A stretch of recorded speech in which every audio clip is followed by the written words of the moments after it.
E aí galera, beleza? Vamos falar um pouquinho aqui de intertextualidade, dar uma reforçada no que vocês já estudaram. Vocês já viram na semana passada que a intertextualidade é uma relação entre os textos, ou seja, os textos que eu produzo, normalmente eles têm um diálogo constante com outros textos culturais, seja copiando, seja com uma temática semelhante, com uma forma, tirando um sarro. Então essa relação entre os textos ela é muito importante. Se a relação entre os textos é importante, eu crio aqui uma situação bem importante. O conhecimento de mundo do meu leitor, ele passa a ter uma importância assim gigantesca. Porque a partir desse conhecimento de mundo, ele vai poder fazer as relações entre os textos. Então, galera, isso aqui reforça o que a gente estudou quando a gente viu o que era texto, que o leitor não é um ser passivo, mas sim um ser ativo na construção de sentidos. Quando vocês leem o texto e já têm um conhecimento de mundo sobre esses textos, vocês vão construindo significado, somando com tudo aquilo que vocês já vivenciaram. Essa intertextualidade ela pode ocorrer por três caminhos. Pode ser pelo estilo, um modo de escrita de alguma pessoa, ou um modo de fazer uma pintura, um desenho, pensando sempre que os textos não são apenas textos escritos. O tema, o assunto, ou a forma, a própria estrutura sendo copiada. E nós vamos ver aí que a forma e o tema são os tipos de intertextualidade mais comuns que existem. Eu tenho várias maneiras de se fazer a intertextualidade. Eu tenho aí esses 6 tipos. E nós vamos estudar cada um deles, beleza? Vamos pegar aqui a alusão. A alusão eu poderia dizer que é uma referência, ou a um autor, ou alguma ideia, ou alguma obra, ou algum personagem que ficou importante na história daquela cultura. Vamos pegar aqui um texto do Estado de Minas, do jornal, da época do presidente Michel Temer ainda. A nova denúncia, apresentada pelo Procurador-Geral da República, Rodrigo Janot, contra o presidente Michel Temer e seus principais aliados, é uma peça reveladora dos escândalos que nos últimos anos abalaram o Brasil, envolvendo partidos de esquerda e de direita e os maiores grupos empresariais do país. Temer negou todas as acusações e assegurou que se tratam de ilações que são recheadas de absurdos de um gênero que definiu como realismo fantástico e estado puro, mas que a denúncia expõe como um pragmatismo maquiavélico, em que os fins justificam os meios. Então aqui eu tenho o texto, na segunda parte ali a posição do ex-presidente sobre a denúncia que sofreu, e aí ele usa esse adjetivo maquiavélico. Maquiavélico faz referência a um escritor, um filósofo, Nicolau Maquiavel, tá certo?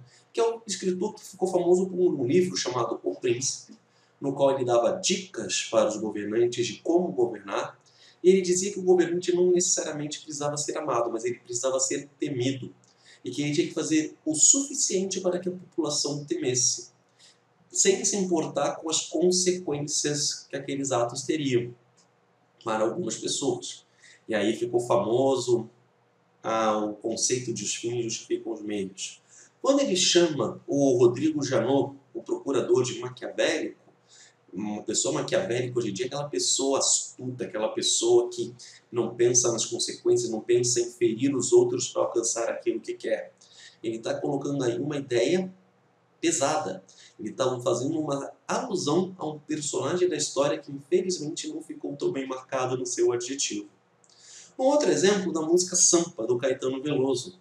Tem essa música aqui, é claro que eu não vou cantar para manter a minha moral ainda intacta, ou pelo menos o que resta dela. Alguma coisa acontece no meu coração que só quando cruza a Ipiranga e a Avenida São João. É que quando eu cheguei por aqui, eu nada entendi da dura poesia concreta de tuas esquinas, da deselegância discreta de tuas meninas. Ainda não havia para mim, Rita Lee, a tua mais completa tradução. Alguma coisa acontece no meu coração que só quando cruza a Ipiranga e a Avenida São João. Quando eu te encarei frente a frente e não vi o meu rosto, chamei de mau gosto que vi, de mau gosto, é que Narciso acha feio que não é espelho. E aí o Caetano faz referência ao mito de Narciso, o mito da mitologia greco-romana. Talvez vocês não conheçam o mito de Narciso, mas já ouviram da palavra narcisista, aquele que gosta demais da sua autoimagem, tá certo? O que era o mito de Narciso? Era um cara de uma beleza assim estonteante, que quando ele vai beber água no lago, ele tem ali o contato com uma imagem de um homem lindo, maravilhoso, que ele fica assim deslumbrado. Ele quer alcançar aquele homem, quer tocar naquela imagem, ele mergulha no mar. ele não encontra essa imagem, ele mergulha mais fundo, mais fundo, mais fundo, até que ele se afoga. Então o narcisista é aquele que se acha tanto, que gosta tanto da autoimagem, que ele se perde dentro disso. Quando o Caetano faz referência a Narciso, ao mito de Narciso, ele está fazendo referência a isso. Ou seja, o paulistano é aquele que gosta apenas do que ele acha bom gosto. Ele acha feio o que não é espelho, ou seja, o paulistano acha feio o que não é a cidade de São Paulo. Então, mais uma alusão, mais uma referência colocada. Uma outra maneira, galera, de fazer a intertextualidade é a citação que nós vamos trabalhar agora. A citação é a reprodução das palavras ou ideias de outra pessoa. E ela pode ocorrer de maneira direta, quando eu cito quem eu estou copiando, tá certo? E eu coloco ali entre aspas, eu coloco a bibliografia, ou de maneira indireta, quando eu tenho uma referência textual, mas eu sei que aquele texto não é meu.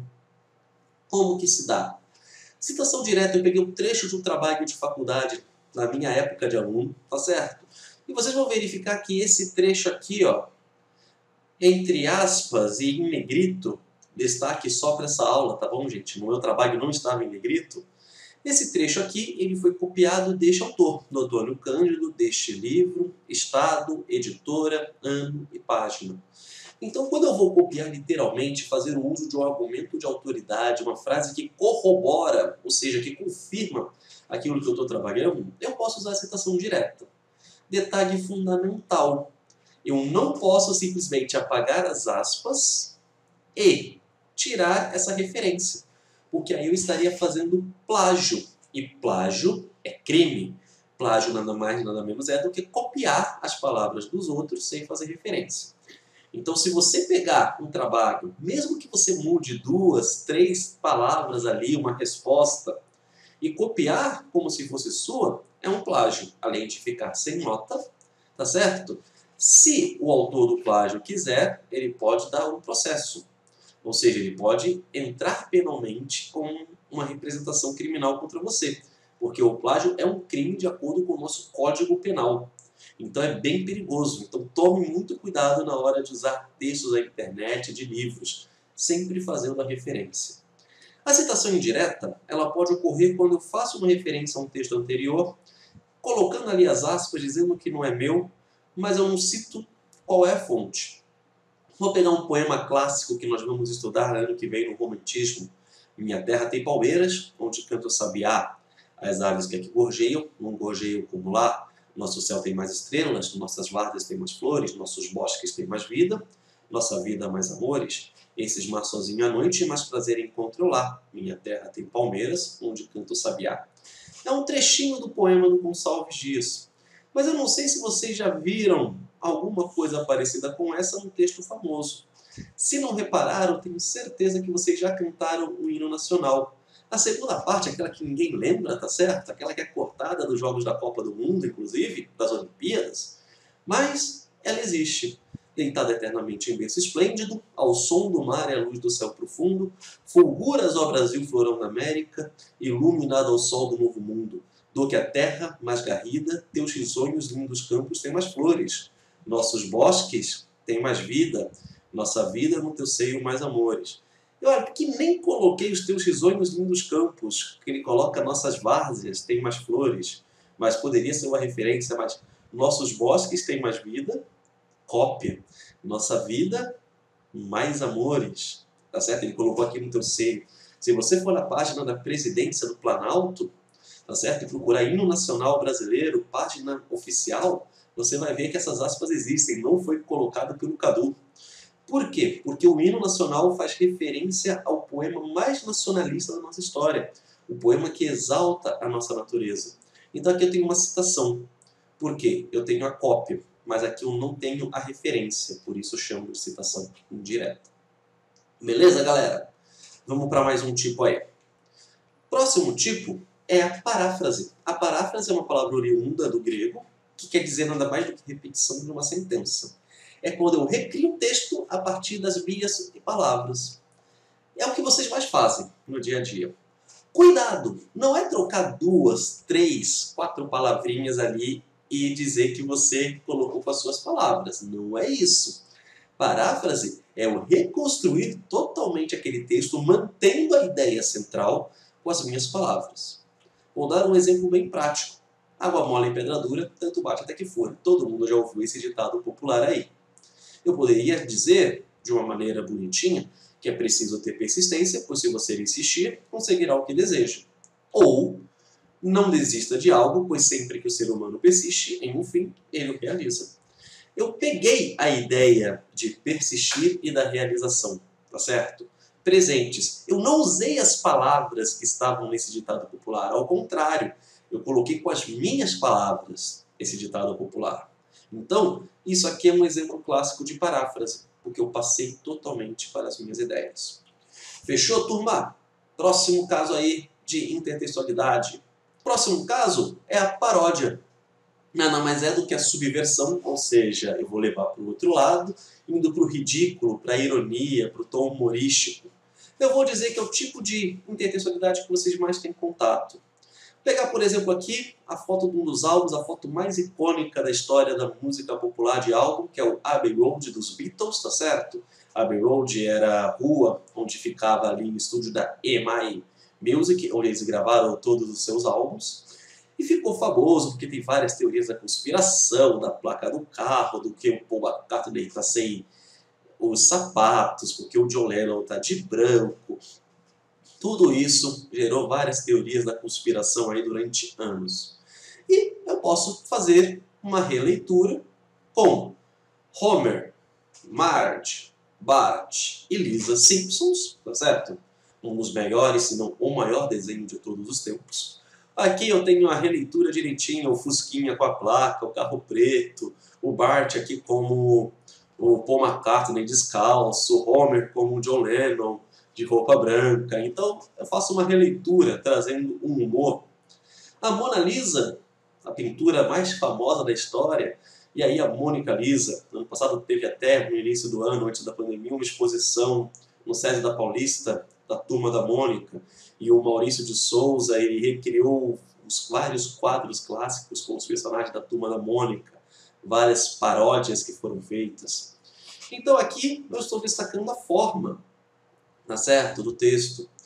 Eu posso destacar também um texto escrito, um poeminha famoso do Carlos Drummond de Andrade, poema de 7 faces.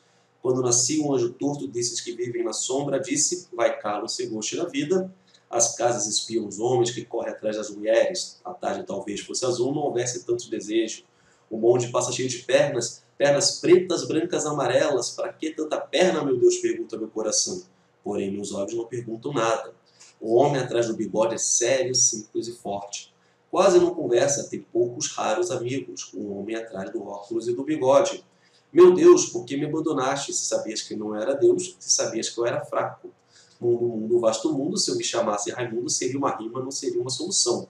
Mundo, mundo, vasto mundo, mais vasto é meu coração. Eu não devia te dizer, mas essa lua, mas esse conhaque, bota a gente comovido com o diabo. É o poema inicial do livro Alguma Poesia, um poema que a gente vai trabalhar até o 3º ano do ensino médio, tá numa obra que o vestibular da FUVEST cobra. Mas tem um grande acontecimento futebolístico, tá certo, da nossa geração, que marcou e fez com que um cara na internet criasse uma paródia sensacional desse poema. Claro, estou falando de Alemanha 7, Brasil 1 no Mineirão, Copa do Mundo de 2014. Quando nasceu um Galvão Bueno, desses que vivem na Globo, disse, gol da Alemanha.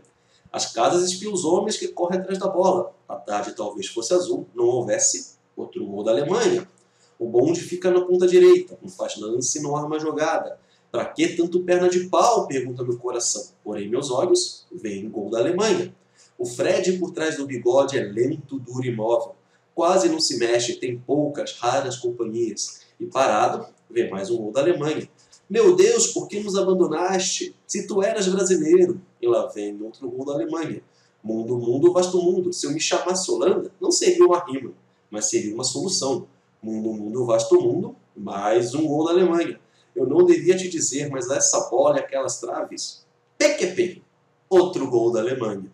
Então o Pedro Tostes, ele usou a estrutura, a forma e o estilo do Drummond para criar uma paródia, ou seja, eu subverto um texto Isso acontece em vários, quando tem uma música tirando sarro de alguma pessoa, ou uma releitura de uma música fazendo um humor ali, um filme tirando sarro de outro filme, tá certo? Uma série que é irônica a algum tipo de produção de outras séries. A paródia é o tipo de texto mais comum que nós temos. Para fechar, dois textos intertextuais, dois tipos de intertextualidade, não tão comuns, mas que são para o conhecimento de vocês. A bricolagem, quando eu pego fragmentos de outros textos, tá certo? É uma técnica clássica de recorte e cola, muito comum na poesia concreta contemporânea e na poesia dadaísta. Então aqui um exemplo da Lúcia Valdemus, uma poetisa espanhola, em que ela pega palavras de jornais, de revistas, junta com palavras dela e vai formando um poema. Então a bricolagem é essa ideia. E eu tenho o sample que é uma intertextualidade musical. Quando eu pego um trecho de uma música, tá certo? E coloco ali em algum momento na minha canção.